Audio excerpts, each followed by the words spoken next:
When we picture the Princeton community, we often think of the classic images of college life. People walking to and from class, students studying, teachers teaching, hanging out with friends and colleagues.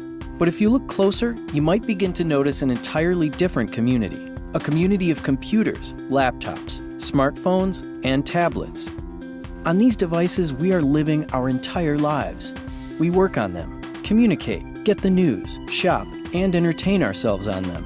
We connect to a global network that brings the entire world onto campus. Thousands of Princeton students, faculty, and staff, each with their own devices, as well as devices in offices, classrooms, computer clusters, and everywhere else the wireless network can reach.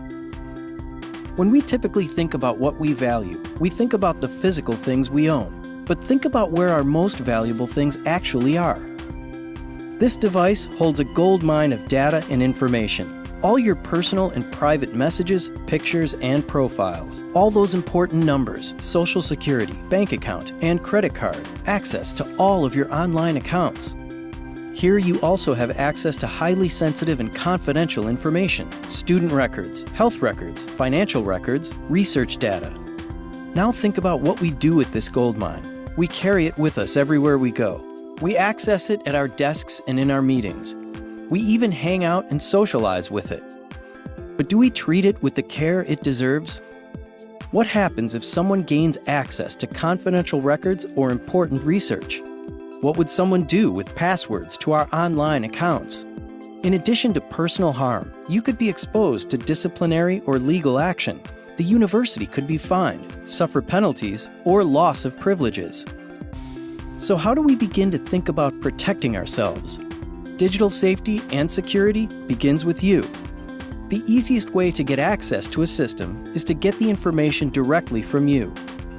So safety begins with using common sense about who you trust and with whom you share information. Be aware of what information is valuable, what you put out there, and yes, even what you throw away. You are also all of the electronic devices you use.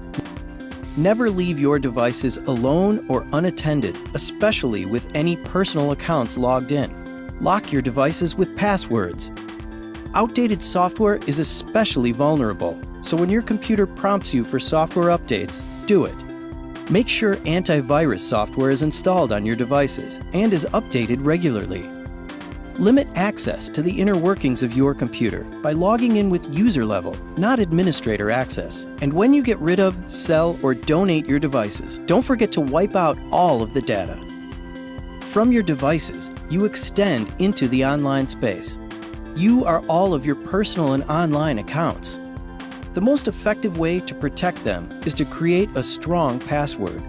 A strong password is a long phrase that is memorable but unique to you and uncommon.